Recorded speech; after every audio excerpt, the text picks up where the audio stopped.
How are we all today? This is Stevo Runs once again, channel created for like-minded people looking to become fitter and healthy people. If that sounds like you, we're all one community. Let's just go through it together, shall we? So hit that subscribe button below.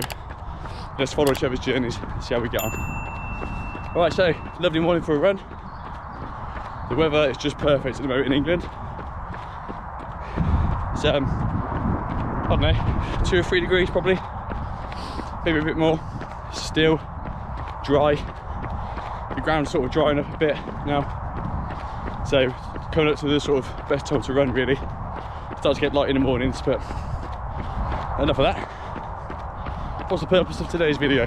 So I'm off today, I'm off tomorrow from work. Tomorrow, as you probably know already, is lab test day. My first of hopefully many, but my first one. I'm dead excited about it. The purpose of today's video is just explaining what I've done in preparation for that, which is really quite simple. The reason I'm doing that test, what the test involves on the day as well, and then I'm going to skip off home and show you people what my zones are currently. So don't go anywhere, let's go on to it.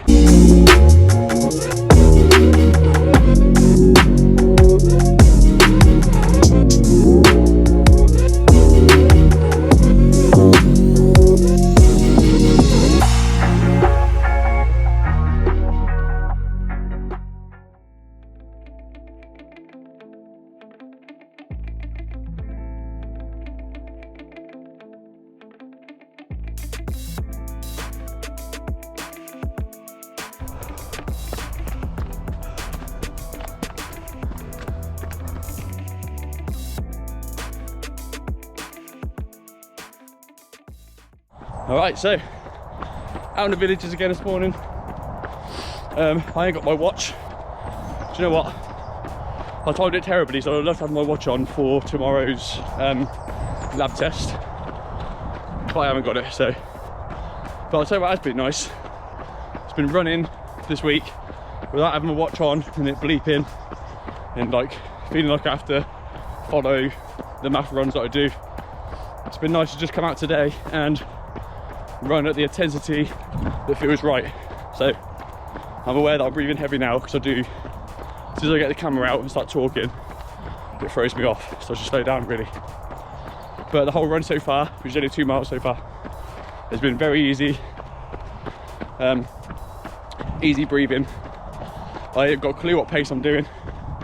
I've got Strava running in my little bum bag, and I'll see what it says at the end. I'm just winging it, and it's nice to run free. Like, you forget how nice it is when you're doing the math method, low heart rate, just running to feel what feels easy. So yeah, that's the thing this morning. Anywho, so the lab test tomorrow. So what does lab test include? So what I can make out is you're plugged up with a mask on, an oxygen mask, hopefully not too big. Hopefully it's come a long way since the olden days. There's a big thing on your face, and I think the elevation and the speed of the treadmill test goes up every 3 minutes. So you basically, every 3 minutes it goes up and you run to the point of no return, and it's taking odd bits of pricks of blood and it's working out your oxygen, how much you're getting at certain times, and then we'll give you the results at the end on a nice print off sent to your house, I believe, and that's when you get your true zones for you to work by in the future, so you can work really sort of smart training. And that's what I've been all about all along, trying to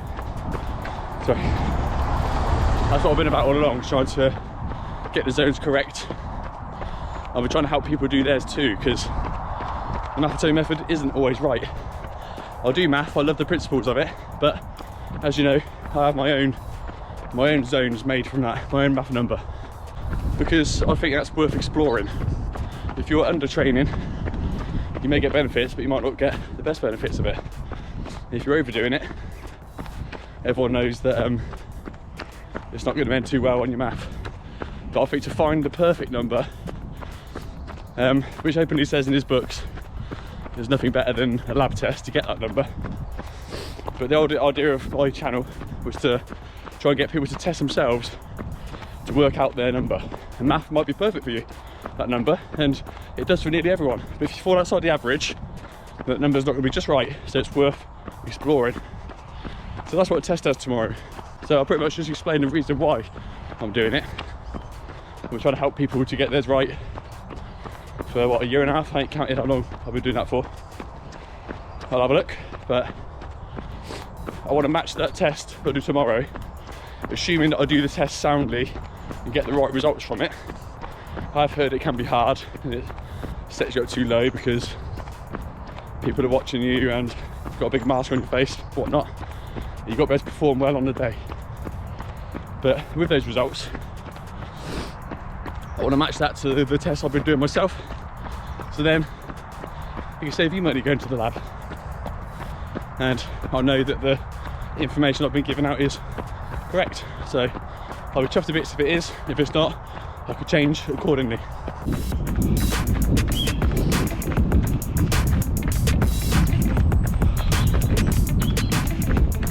Nice easy breathing. No watch telling me what to do. I love it.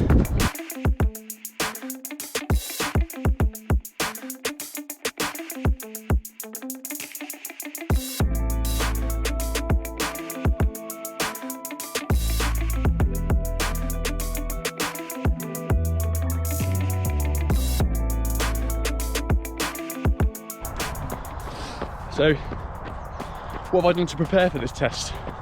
I basically had a down week last week. I've been trying to do 30 miles a week, as usual. I did about 24, 25 miles last week. Taking it easy today, nice easy run. And just been doing a bit of strength training in between. I've also lost about £6 in weight since Boxing Day, because I got a bod pod there tomorrow to read all your measurements. To see how healthy you are, your body fat, your muscle, all that stuff, all your body composition. So not only will this prove my zones were right or wrong, but also show that my training's been working to get sort of truly healthy and fit at the same time. So that's why it's worth paying the money for me, firstly, to go there to see what I've been doing is correct. Okay, so I'm just going to put a picture of the two different things that I use to find my zones, which Garmin, you put your details in yourself and it works out zones for you, and Training Peaks actually works out for you. If you do like a threshold run, it will pick it up and email it to you. So here's the two examples here. I'm going to put the pictures on now. So you can see on Garmin, the lowest, the zone 1 is 118 to 145, and in zone 2, which is what you want to do most of your workouts in, is 145 to 161.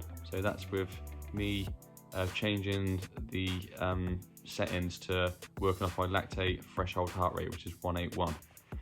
Training Peaks is ever so slightly different. It's got a few extra zones at the top, A, B, and C, and in that case, that makes less numbers in between each zone. But for Training Peaks is 148 to 160. So as I say, I'll do all my math running at 150. So on Training Peaks, it's right at the bottom end of that, only 2 above. And with Garmin, it's kind of just below the center of it. So that's why I'm never that fussed when I go over 150 on my runs. But that's for another story for another time. Okay, back to the field. So there you go, that's my zones on my recent threshold test, and how Garmin calculate it and how Training Peaks calculate it. As you can see, if you follow my channel, you know I'm a 150 runner and I'm right at the bottom end of my zone 2. So is it high enough? Is it low enough? I'm hoping the test will bring me some accurate results on that tomorrow, and we can go from there. But if it's proven to be right, and the little tests I've done, which aren't new news, just stuff that you may not have done before, if they're correct, I might remake the videos to give people a little guidance to get their zones how they'd like them. And that's the plan.